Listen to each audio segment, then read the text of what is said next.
这是马来西亚仙本那，这也是马来西亚仙本那。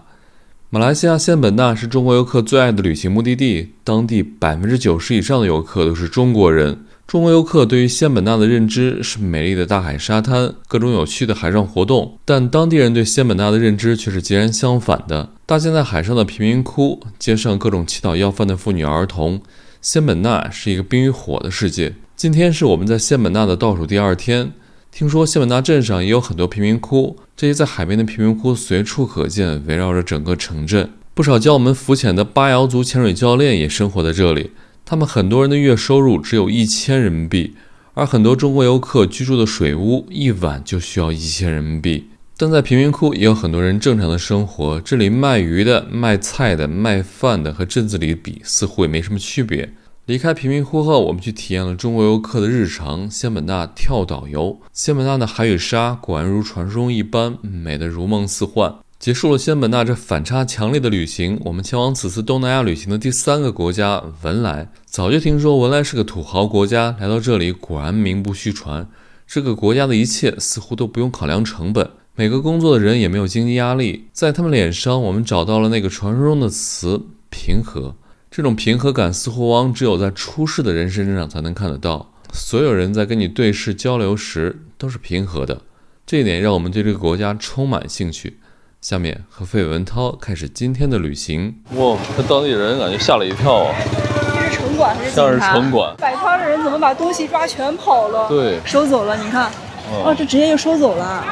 哇，这城管这么一圈收获不少嘞。怪不得那些人那么害怕呢。对，直接就收走了，一点都不给剩。然后那边的几个人跑了之后呢，这边人赶紧都撤摊了，因为那城管马上就过来了。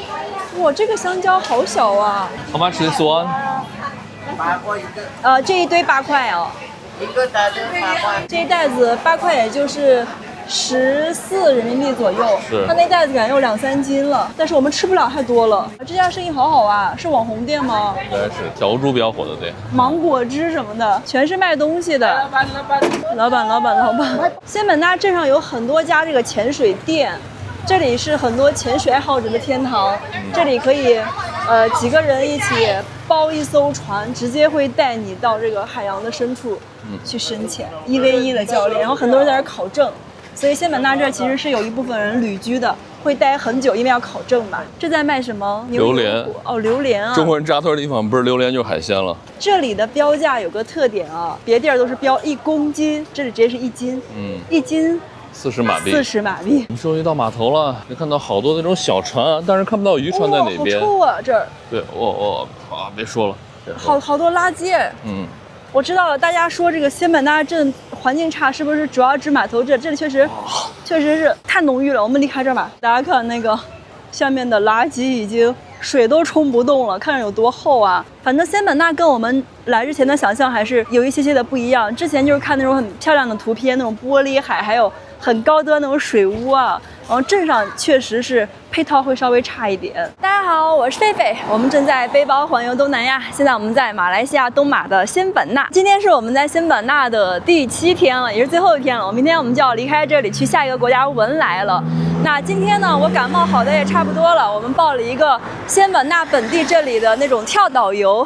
我们是找了一个一日游的团啊，2个人的团费是加起来250块马币，也就是425人民币。那现在是早上的8点05分，我们这会儿去码头。我们已经到这个码头了，名字叫做仙本那游客码头。这个是仙本那的新码头，旧码头就在海鲜市场附近那儿。这个离我们酒店近一些。有很多游客是小巴接过来的，因为他们住得远，我们这个民宿离镇中心远，但离这儿近。这个小巴接过来的，据说都是国内的一些旅行社报的，价格会贵一些。我们是找当地人报的。对，大家看一下，我和文涛今天已经穿上拖鞋了。我是一个吊带型啊，因为太晒了，然后穿个防晒。等一下拍照的时候脱掉就好了。好多人已经在为今天的潜水做准备了哈。氧气瓶啊，我们今天报的这个一日游的团，一共是要去3个岛，3个都是远岛。最近的一个开船也需要1个小时才能到。然后我们这个项目里面也是包括3次浮潜的。不过我感冒才好，我决定让文涛下水。我们今天报的这个跳岛游啊，一共要去3个岛，3个岛都是远岛，最近的一个开船也要走1个小时左右。那我们这个项目里面还包括3次浮潜，所以大家可以期待一下啊！待一会儿有泳装秀。我们报的是这家啊，海螺，现在已经到了他们家的集合点了，下去找我们的船。人有点不少啊。人好多啊，因为最近算是旺季了。这边全是中国的游客，哦妈呀，人山人海啊！我们的教练们已经先上船等我们了。前面这些小黑们，他们当地人都叫小黑，我们也跟着叫哈，没有任何歧视的意思。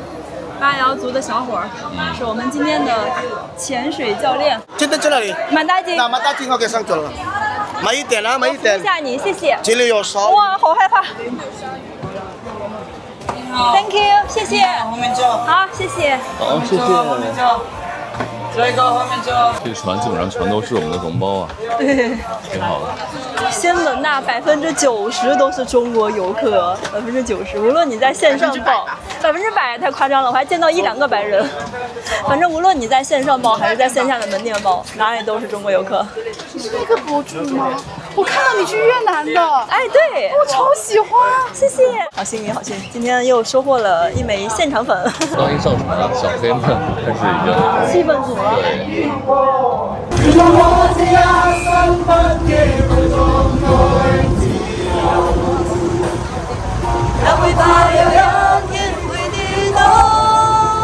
下一曲，马来西亚怡保人光良的歌曲《童话》。我们都在两边在飙船呢，好刺激！太可怕了！哇塞！在船上疯倒是蛮帅的。他们这边真的什么都会啊！现在在放什么？你们听清楚吗？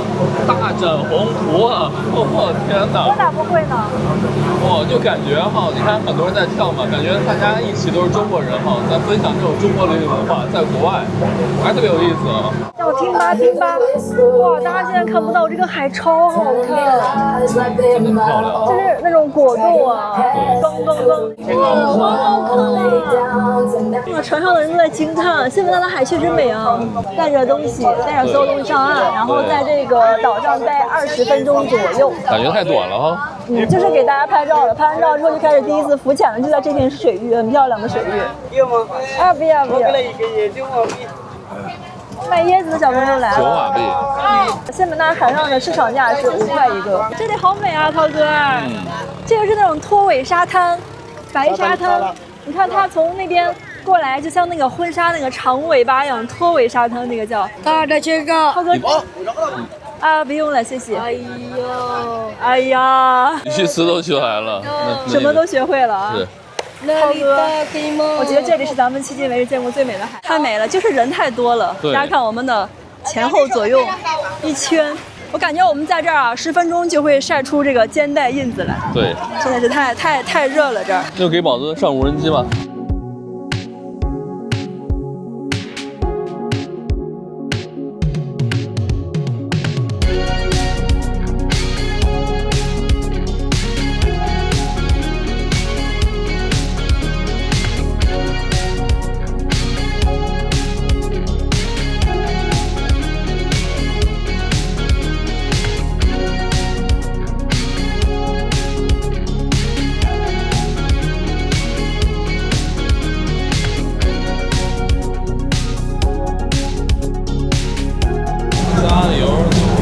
拉屎要用力，拉不出来没关系，多少放点屁。到第2岛了，但是我们的向导说不让我们下海是吧？不是，向导说大家从这儿可以准备一下浮潜，因为下面有鲨鱼，正好过来，大家准备一下投喂啊。切板，还有一个地方切板。刚一上来就大展宏图啊！这里是我们今天的第2个岛了，叫马达金岛。这个歌好魔性啊！哎，这里颜色分的好明显啊。我们现在看到的这个是带一点点蓝色的，浅蓝，然后往边上那里好像是有那个珊瑚礁啊。是的。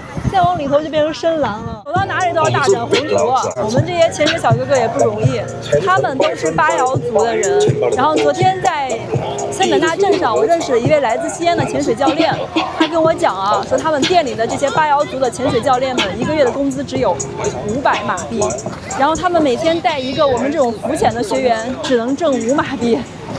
还挺少的，因为我们今天船上10几个游客，有5个教练，基本上是1对2这样子，所以他们每天可能只能带2、3个这样的浮潜的学员啊，挺辛苦的，然后赚的有点少，稍微。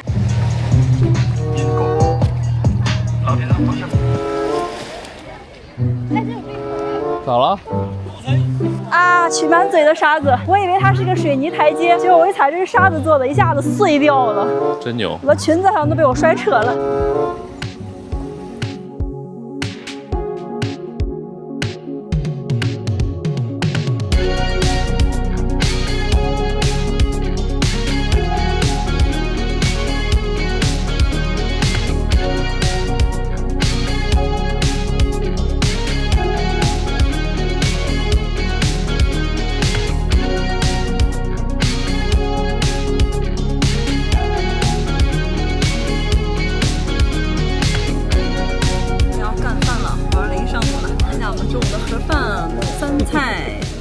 饭没有汤，啊，这个是茄子，这个好像是鸡块，对，这个看样子是鱼丸，对，然后再配1份米饭。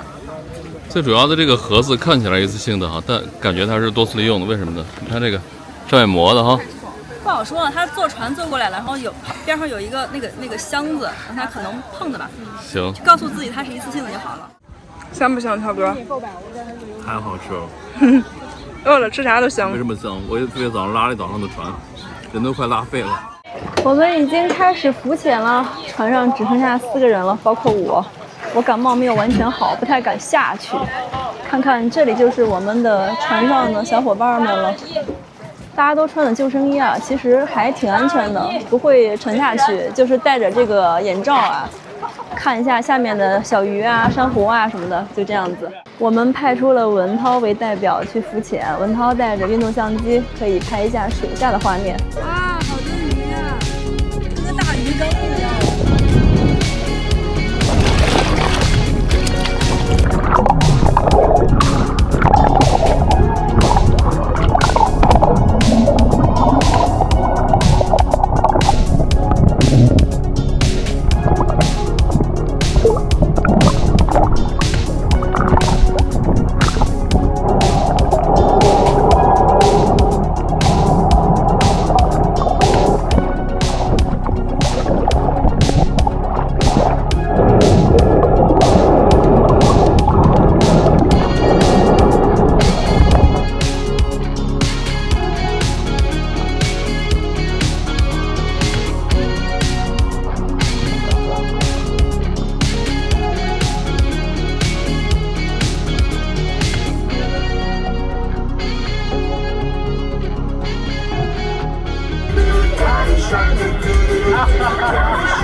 4点半了，我们又回到了早上出发的码头。我们今天的一日游圆满的结束了。涛哥感觉怎么样？就一个字儿累，太累了。其实我今天还没有浮潜，我就在船上待着，但还是很累。因为它那个船在大家浮潜的时候，它是悬浮在那儿，然后就一直晃，当时给我晃得有点晕，船上想吐。然后第3次浮潜的时候，我们船上有1半人都没有下去，大家真的都累了。对。然后回来路上，鼾声此起彼伏，全部在睡觉。你说对了，他们的那个饭盒果然是可回收的。是的。前面就是我们船上的2位教练啊，他们把我们今天的那个饭盒，里面还有好多人剩的那个半盒饭啊，全都拉回去了。然后把那些饭处理掉，把盒子涮一涮，明天继续用。今天一天虽然很累啊，但整个人状态还是挺好的，因为看到了我们之前不曾见过的这种颜色哈，这种形状的海，真的是传说中的果冻海啊！而且还看到了海底世界，解锁了这个星球上另外70%的空间啊，拍到了大海龟，还挺开心的。哎，涛哥，你皮肤疼吗？疼啊，太阳晒的，老疼了，晒伤了。我估计明天就开始脱皮了。我也是，我今天虽然穿着防晒衣，但拍照就拍了那么半个小时啊。对，现在已经有肩带印子了。是我本来是今天不想浮潜的，所以说让我一定要浮潜给大家拍。对，我就是想看一下那个大海龟，因为我们船上的教练一直在搞气氛，说什么大海龟、鲨鱼，各种。大家快看，然后我就受不了，我把文涛踢下海了。好吧，好惨呀！大家不点个赞说得过去吗？我都被晒伤了。我本来这个腿还挺白的，你看我的腿还是挺白的哈。但今天过去感觉这个腿也要黑了。你这胳膊跟腿现在没色差了，一样黑了。对，都怪你。这就是码头旁边的小馆子，都是当地人在吃饭的。所以仙本那就感觉特别的割裂啊。游客住的地方有的就建得特别的好，但是当地人呢就在这种铁皮搭子棚子里面呀。就我小的时候，中国都很少这种棚子了。看我们的腿和脚，看一下我的这个人字拖，对，三角形，这个也是三角形。看文涛的脚，好惨的两个人。我们现在准备去仙本那的这个海鲜市场啊，去里面买一些我们今天晚上做饭要用的食材。我们俩不会做鱼，准备只买一些虾类和贝类就可以了，因为这两种比较好做嘛，基本上白灼一下就可以了。文涛，今天砍价基本上靠你了啊！这里面的套路挺多的，你要注意。今天我听本地人跟我说了一下，说这里面主要的套路就包括，你看鱼的时候，看海鲜它是活的，然后付完钱之后，他趁你不注意，会给你换成死的装里头。还有就是，比如说砍价的时候呢，砍成了80，给他100，有时候不找你钱了，就这样子。所以这个套路还蛮多的。咱们先观察一下，还有一个办法就是，如果咱们俩不会砍价，可以跟在一个会砍价的人后面，他砍好之后，我们给老板说，哦 ，OK， 这样同样的给我们来几只。还是你厉害啊！老婆，你发现没？这个像什么呀？我感觉这个特别像我们在西藏碰到那个汴京，你记得吗？也有点像我们在新疆的牲畜大巴扎，哎，对对对，交易牛羊的那个场景。对，我有点怯场啊，这太恐怖了，这个挤都挤不进去，进不去呀！这螃蟹好大呀！啊，还有母的哦，母的，多少钱？一个50，这个180，太贵了。多少？一边你的多少？你收15，一个15，一个没有，贵了15贵了，15贵了。不是，因为这个，你这个开始跟他报5块钱一个或者8块钱一个，然后他要卖3块，你先报低一点，然后你一开始就报15，他要卖哎呀，肺好像熏吐了，味儿真的太重了。没事吧？第一家卖的那个螃蟹啊，他问我要50一只，然后我还价15。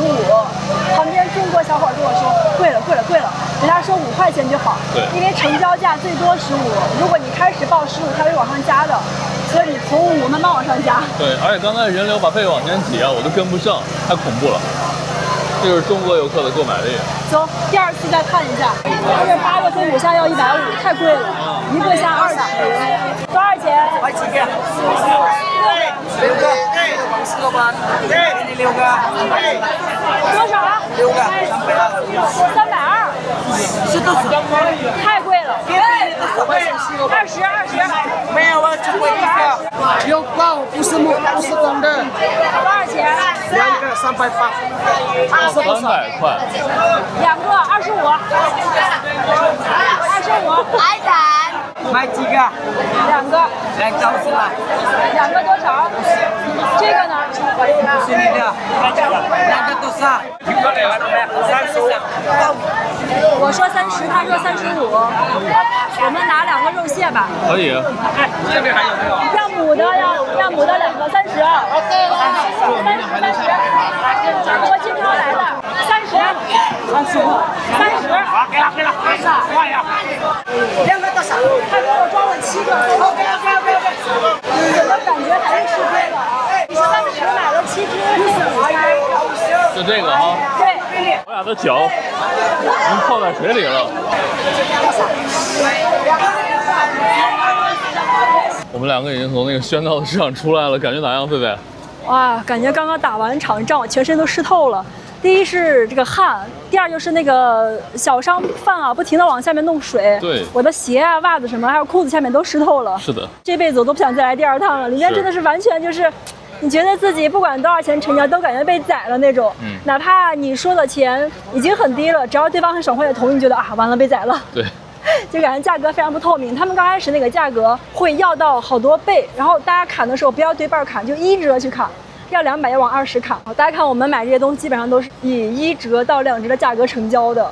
他那个螃蟹问我们2只要多少来着130是吧？对，我们最后2只是30成交的。然后那个虾子我们要6只123，我们最后是7只30。是。然后那个螺我们要80，最后我说15，他说最低30，我说就15。最后老板说啊，我们已经走，他说回来就给我们了。对，感觉10块也可以买到哈，这样一弄。10块完全可以买到，只是我最后嗓子有点哑，不想砍了。总之我们今天晚上买这些海鲜总共是花了75马币。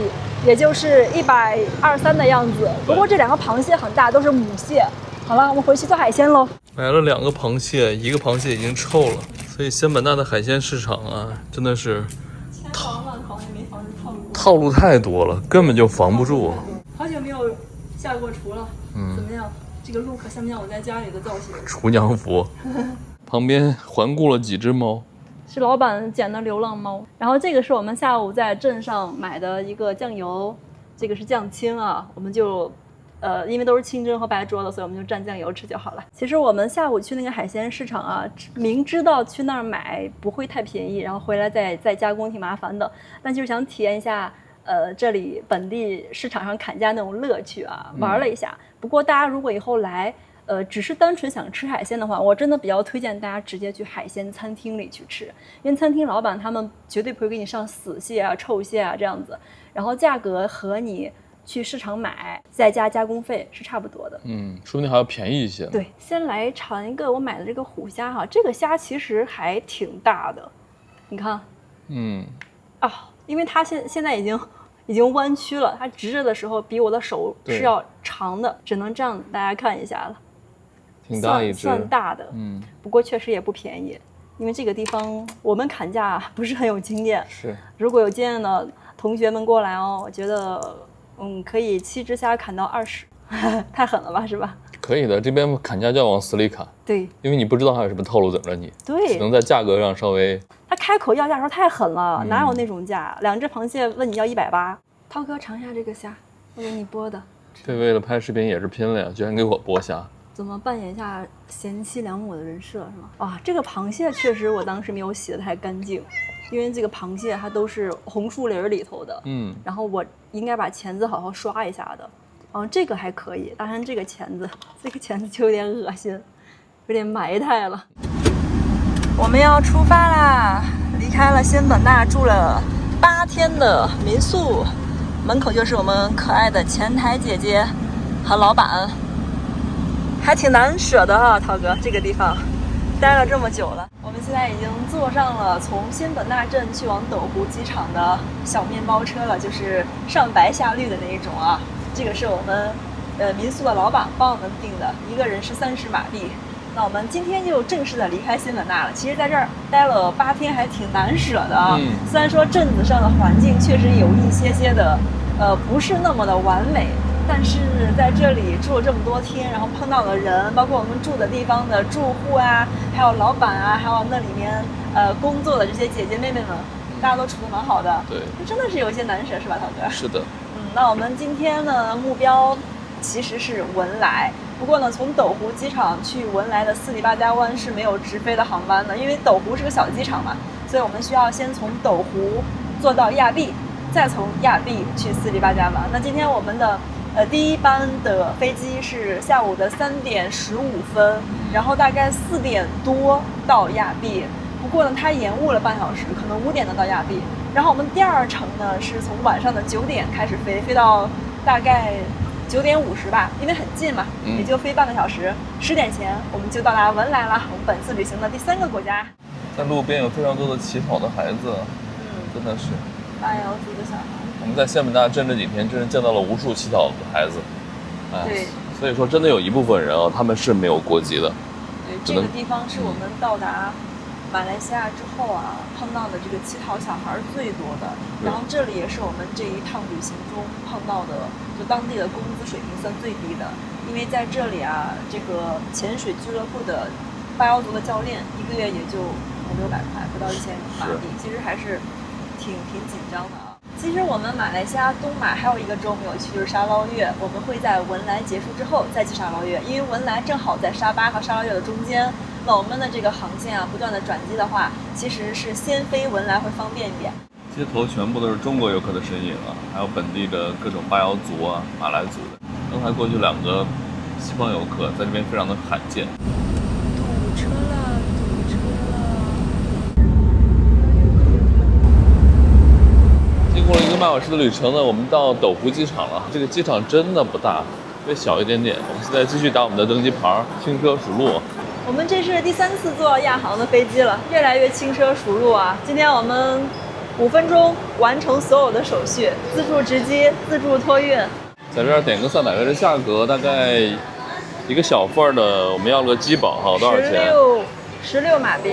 哇，这边酱放的挺多呀哈。酱 ，sorry， 打包 take away。小妹妹说了个打包，我没听懂，那想着什么英语呢？因为仙本那这里的中国游客太多了，所以这里的机场工作人员还有卖东西的，多多少少都会会几句中文。对，打招呼都是你好。Alipay OK。大家看看价格，还有卷儿啊，还有沙拉呀，还有一些鸡肉好像是牛肉的。15.75，咱那个。一个鸡肉卷儿也是18、19，我看出来了，价格就是17到19之间，是吧？嗯。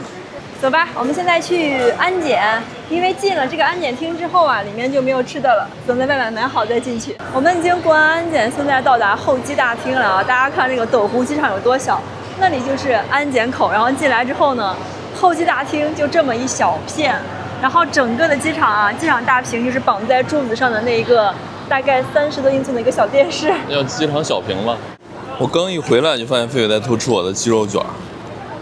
哎呀妈，吃的满嘴流油啊！它这边 Subway 的料比国内重好多啊。是哈，飞机延误了半个小时，终于快要飞了，太难了。对啊，刚才把我紧张的，因为我们今天要转机，不是到亚庇可以回酒店休息了。如果不用转的话，那我几点都无所谓。又要走楼梯了，太难了。坐亚航的飞机真的不容易。没有廊桥啊！大家看，全是中国游客，感觉中国人把斗湖和仙本那这都占领了。Thank you。22亿。哇，又开始了。哇，大型人体冷链运输机。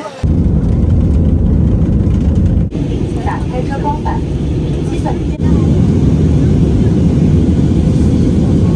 现在是下午的4点40分，我们已经到达了亚庇机场。现在我们下楼去拿行李，然后晚上9点再坐第2程啊。因为我们今天这个是上半程是亚航，下半程是文莱航空，所以中间这个行李不是直挂的，需要再托运一次。对，我们现在过这个口呢，大家能看到这边是写的是沙巴州内的抵达。对。前面那儿还有一个国际抵达，对，就是如果你是从州外其他地方到这个亚庇机场，是需要走有移民通道的那个。对，我们是州内，所以不需要护照盖章什么的。大家一定要注意啊，很多人来马来西亚都是少了某个入境章或者出境章。很多人说这个是当地创收的一个途径呢。不会吧？这么离谱的吗？铁子们，看上面有一个。叔叔，一个叔叔，机场的叔叔。叔叔，对，那是弟弟吧？那比你都小啊，就30出头的样子。你知道吗？现在国内管这种穿制服的都叫叔叔，好吧？你懂不懂啊？这个不重要，不重要。说内容啊，就是我们刚刚跟着这个马来西亚本国的居民啊，一直往出走，走到这个口，上面写的是沙巴州内到达。是。我们从那儿过的时候呢，这个制服小哥哥就特意问了一下，我们是不是从斗湖偷误来的？一定要问清楚。因为它州外啊，就包括沙捞越，包括这个吉隆坡呀、马来半岛那一片过来，都是要走国际通道的。对，所以这个小哥哥人蛮好的。所以说，我觉得问题在哪儿？你能用英语交流哈，就不会出问题。很多人他不说英语，他说偷误，很多中国人对，然后就走了，是吧？问题在这儿啊！我的包来了。推完了行李呢，我们现在要去另外一个直接的地方，去文莱。对，我们从到达口出来，要继续再去。出发口是的，继续坐飞机。哇，文莱，涛哥对文莱有期待吗？说实话啊，期待不是很大。我其实很期待啊。是吗？因为文莱有一个很帅的男明星，他的名字大家都知道啊。然后我们去文莱可以去他开的餐厅吃吃饭，看看有没有机会偶遇明星本人。当然这只是其中的一个小原因。当然我们还想去文莱看看，因为文莱呢也是亚洲一个非常有特色的国家啊，也是一个土豪国家。我们可以去看看。今天我们订的刚好就是文莱皇家航空公司的这个机票，可以体验一下。哇，宝子，你们看，亚航的美女，亚航的空姐，天天都是黑丝红制服。哎，我跟你说啊，涛哥，那个文莱皇家航空的空姐据说都很美，制服也很有特点，是吗？下午可以看看。制服诱惑。应该大呀。我们现在在亚庇机场的 KFC 在吃点东西啊。我们今天晚上坐的这个文莱航空依然是没有餐，因为时间太短了，我们只需要飞20多分钟、30分钟就降落了，所以飞机上是没有餐食的。然后现在呢，值机也太早了，柜台还没有开始办，现在才5点整，我们是9点的飞机，还有4小时，是提前3小时办值机的，所以还有1个小时时间，我们正好吃个饭。这里的 KFC 啊，我觉得套餐不是那么多，我们本来想点2个堡的，它没有，就1个堡上加1个鸡块这种套餐。这是一个那种香辣鸡腿堡，好久没吃这种快餐了啊，好久没吃了，在国内感觉都有半年没吃过了，上次吃还是在上次。好宝们先吃。看这个造型，感觉跟我们在国内吃的差不多，不过它的酱给的好多啊，而且菜好少啊，菜太少了，然后1个堡1块炸鸡，1杯可乐，还有一个土豆泥，这好像是土豆泥，你看到？是土豆泥，一个土豆泥。对，这个闻着不错，里面很重的黑胡椒味儿。这些一共是人民币40块钱。我们现在在这边换个钱，费准备从令吉换成文莱币。现在马来西亚对文莱的这个币种啊，关汇是3.3左右，然后这里给到3.74，那家3.5，对，还是去那边吧。我们决定还是在这一家换钱啊。刚问了一下，这家的汇率给的会好一点，3.51。虽然跟关汇还是有那么7%到8%的差距，但是在机场啊已经相当可以了。而且我们换的很少，因为我们刚到文莱第1天啊，是手里是1分钱文莱币都没有的，所以我们准备，起码把这个机场到酒店打车的钱，还有在机场办电话卡的钱，先换到，然后其他的到了市区就好办了。所以我们换50文莱币就够了。还要给大家说一点啊，就是文莱币和新加坡币是通用的，在文莱是通用的。就如果大家从新加坡玩完回来，手里有新加坡币，那其实是可以不用去专门换文莱币的。这个钱在文莱是1比1通用的，比如5文莱元就是5新加坡元。I'd like 50 Brunei money。OK， 搞定啦！我现在已经换到了文莱币，我花了175的马币换到了5张10块的，也就是50元文莱币，这些相当于人民币280块钱。我们在这坐了一会儿啊，看到这边来换汇和办电话卡的全部都是中国游客。哇，真的是整个东马已经被中国游客攻占了。突然想到，我们来马来西亚这么久了，都没有给大家看过马来西亚的钱长什么样。大家看一下，这个就是我们手里目前最大的面额50元。然后给大家再看一下，这个是我刚刚换到的文莱币，因为文莱也是这个君主立宪制的国家，所以上面也有文莱的王室的国王啊什么的。又是个苏丹哈，它就长这样子。然后背面是各种清真寺啊，因为文莱也是一个穆斯林国家。放眼望去，茫茫一片，全部都是女生啊！哎，我费这么多天啊，在马来西亚旅游，很少能见到中国的男孩两个的，太可怜了。不知道中国男生们都在干嘛呢？准备值机了，狒狒这样超想当有钱人，刚一过来就往商务舱的登机口那儿跑。你就这么想坐商务舱啊？买一个就行了呗。这是咱们能消费得起的吗？大家看亚比这边呢，往马来西亚别的城市走的人特别多，但往文莱这边去的哈就几个人。主要是那个是飞鹰航空，对，他们在马来西亚的航线比较多，然后文莱皇家航空公司只有飞文莱的，对，就飞文莱的。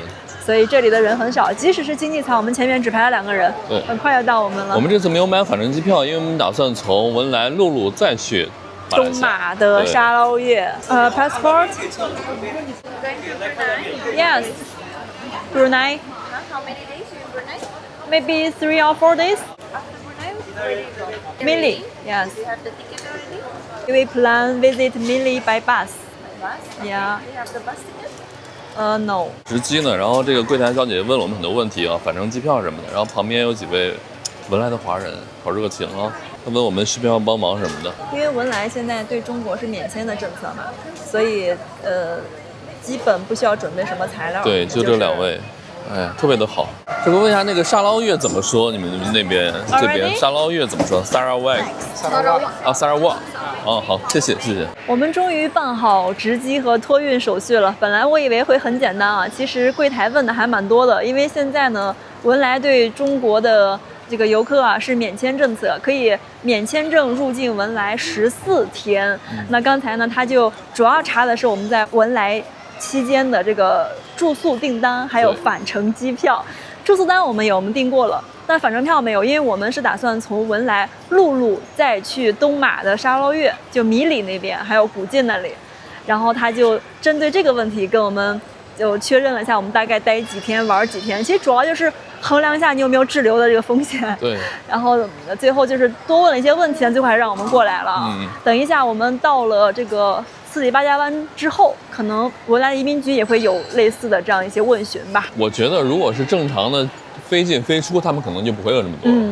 主要是我们是陆路哈，他们没有返程机票，他们就觉得要移民局那个网站更新下我们的具体行程。反正问的还挺细，就问我们文莱之后去哪里，我说去米里啊，那米里之后呢，我说去古晋，那古晋之后呢，然后我说印度尼西亚，他就是按照这个流程帮你登记一下，然后说到了移民局，对方如果再问，还是按照这个回答去说啊。对，从马来西亚算出国了啊，你要去下个国家文莱啦。据说啊，我们离境的时候，这个机票还要跟沙巴州这边的争。哦，是吗？这个我倒不知道哎。今天呢，我们要过这个通道呢，是国际通道，不是上次我们走的它境内的通道了。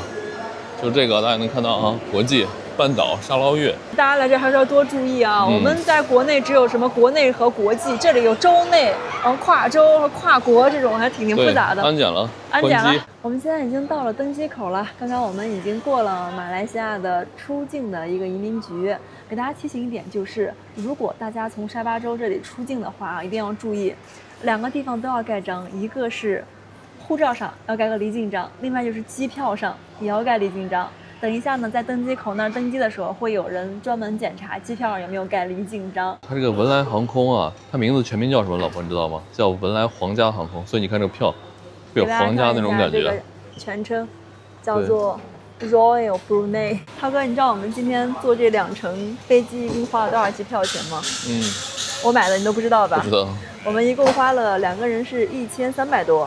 就每个人都是680，将近700的样子。对。然后2个人加起来一共是1300多一些。然后今天再加上住宿啊和吃饭，我们今天单日消费突破2000。坐到这儿之后，我感觉旁边的乘客都好有钱。我旁边的这位大叔背了一个奢侈品的包包，感觉起码在2万人民币以上。有钱人啊，都是有钱人。我们要坐多久啊？我们很快，我们只需要飞26到30分钟就到了，很快的，就刚飞起来就降落，拐个弯就降落。前面这个检查我们登机牌的小姐姐，就刚才给我们办登机牌的小姐姐。Hello，see you again。真的好好玩啊！有小男的。一条龙全包了。Thank you so much。拜拜。拜拜。还没有到文莱，已经感觉到文莱应该蛮小的，因为就一个这个文莱航空，我们来回回碰到熟人，来回碰到熟人，就这几个人。登机啦！我们今天要登这个皇家飞机。我看有报道说啊，这个文莱皇家航空公司一共就10几架还是20几架这个飞机总共，然后他们的航班航线也比较少。好像主要也不是说这个公司为了盈利，对，而是它作为一个文莱这个国家的形象，门脸儿。喝吗？喝，我拿俩啊。拿俩。走，看看是什么，豆浆好像是。铁盾带你看看文莱航空的美女们。哎，怎么一上来是个小哥哥？就是刚才坐我们旁边那个大叔，最有钱那个，人家坐的是，好低调啊，好低调。文莱航空这个面板有问题，刚才是个小希尔顿，但我点进去根本没有小希尔顿可以看。看，哪有小希尔顿？哎，这点生活大爆炸，可以啊，不错不错。一上来先给我们宣传一下，拜拜沙巴。所以刚才白嫖的饮料，再尝尝味道如何？这个含在我机票里的吧？什么叫白嫖？每个人都有啊。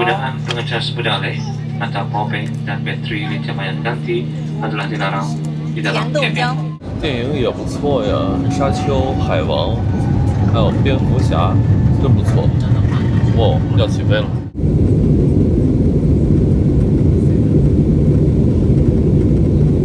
哇，太快了吧！这个亚庇到文莱真是太近了。我们是9点10分起飞的，飞机离开地面，现在是9点27分，17分钟，我们已经到了斯里巴加湾市的上空了，很快就要降落了。这个航班全是日本人，我们前后左右都坐了日本的。对，然后我们刚才从那个舱门出来的时候，工作人员都跟我们说阿里嘎多。前面几个阿姨就是我说，咱们听到了。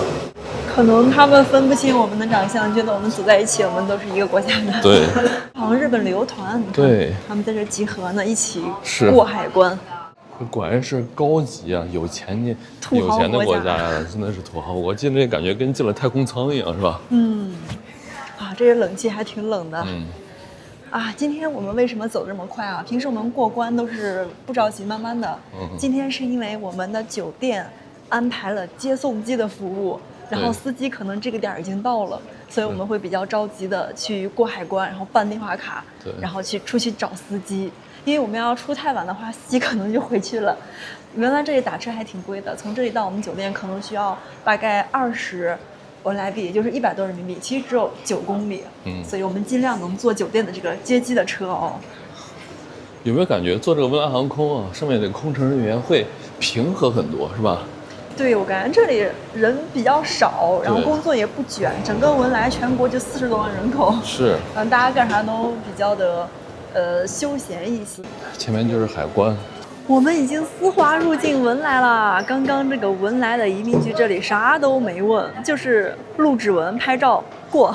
可能是因为我们昨天晚上有提前填过电子入境卡，所以这里的资料比对一下就可以了，什么都没问，返程机票呀、酒店预订单啊，还有来这里做什么呀、准备待几天，啥都没问，甚至没有交流，就是 passport， 然后 fingers， 然后换一个手啊 ，another hand，OK go。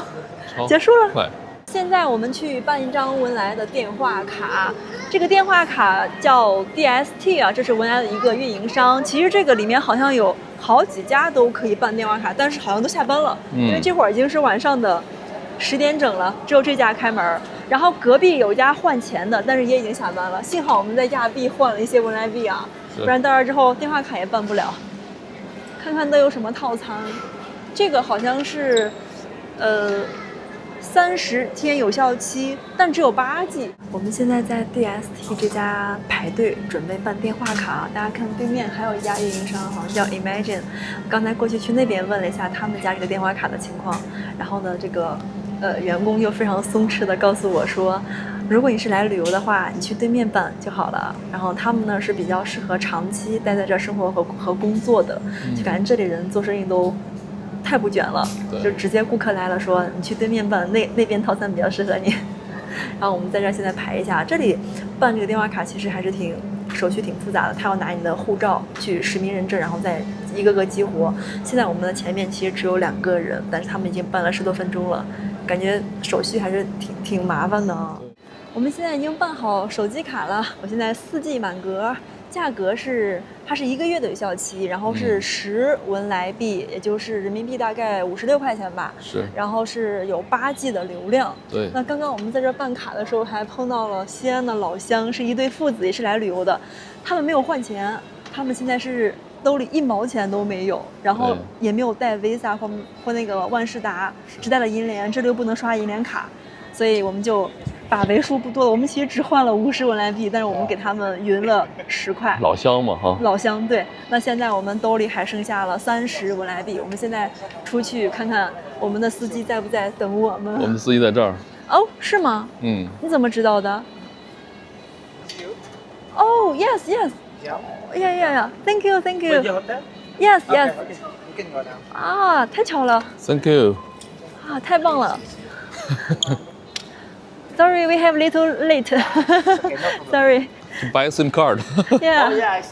啊，这样的话我们就可以省下20文莱币打车费了。你知道为什么吗？因为我以前天天干接机的事儿，我知道什么东西是借机的。文涛以前是混市场的。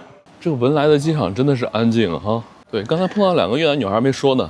越南女孩跟我们说，文莱这么无聊，你们为什么要待这么久？因为我说我们可能要玩1周左右。他们的原话是 boring, Brunei is so boring. Brunei is so boring. Why you stay so long? 这边还有个停行李车的架子，挺好。我们现在上车了，准备。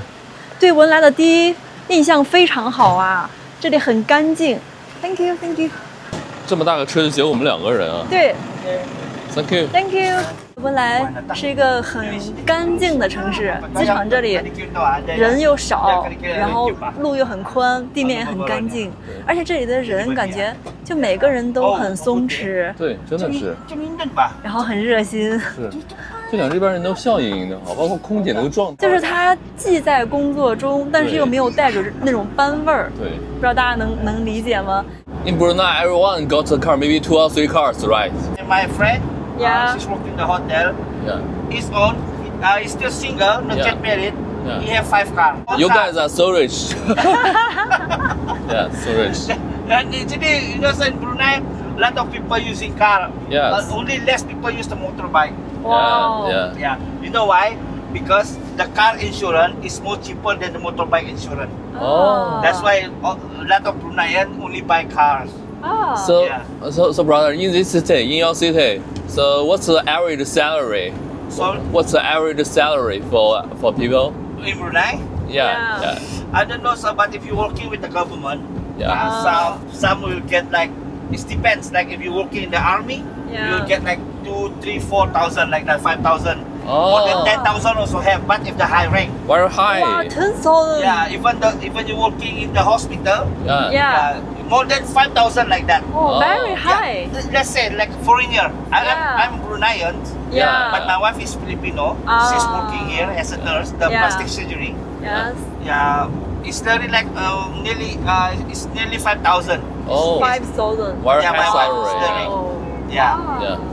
because the foreigner like working here, Yeah. like let's say like a Filipino, Yeah. if they're working in the government facilities, yeah, it's Yeah. more higher paid. Almost the same to Singapore.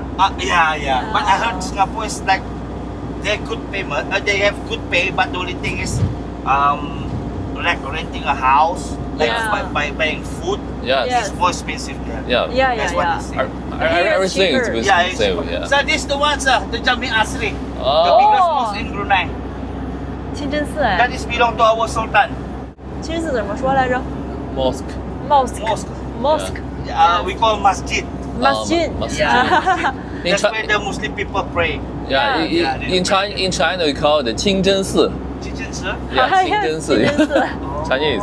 You know, the first impression of Brunei for us is that we like the Brunei people. Everyone Yes. is peaceful. You know, there's no crime in here in Brunei. No crime. No crime. Even you like you want to walk in the night time, like 2 o'clock, 3 o'clock, 4 o'clock, 5 o'clock in the morning. Wow. No one will disturb you. Wow, great. Yeah, really. All the Yeah. shop in Brunei will be closed around 10 o'clock in the evening. 哦，感觉大哥人很好啊，虽然自己是穆斯林，但是会告诉我们哪里可以吃到猪肉。我们到酒店啦，一路上跟大哥聊聊天，感觉时间过得好快啊，其实也就开了10几分钟啊。Hello. That's the reception, yeah. Yeah. 这边每个人的感觉都特别的高兴，不是特别的平和，特别的微享笑受生，活对，给你带微笑啊。前提还是得有钱啊，因为文莱是个很有钱的国家，然后人口又少，他们的人均 GDP 跟日本、韩国差不多的3.5万左右。又要罚钱啊，朋友们罚多少？写了没？ ，150。刚一出电梯就到我们的酒店了。到我们的房间了。对，我们还给那个前台说，给我们一间稍微安静一点的房间，然后前台就给了我们正对电梯门的，这个明天估计安静不了。哇，首先它很大，我看到了里面超级大，哇挺干净啊。不错哎。带大家参观一下我们在文莱住的酒店啊，这家酒店呢，我是先订了3天，然后后面如果有需要，我们继续再订就好了。这个房间挺大的，我忘了多少平了，看样子应该有个35到40平，挺大，非常大。然后它这里是2张这个1.2米的床，因为房间太大了，所以显得床小，实际上床是不小的。这里有一个门，这是个暗门。猜到了，我估计就是个暗门，因为它洗手间是在那边的。对，这个我们第一次碰到的时候挺害怕，在马六甲的时候，第二次碰到也就还好了。对，因为你看我们这边是可以打开这一扇的，然后对面可以打开那一扇，但是只要它不开，我们进不去那边，然后我们把这边锁死，它开了也进不来。对，所以就没关系了。不错哎，涛哥，挺好。咱这酒店选的真不错，而且这家还包括早饭，明天早上有早饭。我看一下这个洗手间，洗手间也还可以，也还可以，干湿分离，这里是洗澡的。然后到了揭晓价格的环节了，那我们在这样的一个土豪国家订了这么一间35、40平的酒店，需要多少钱呢？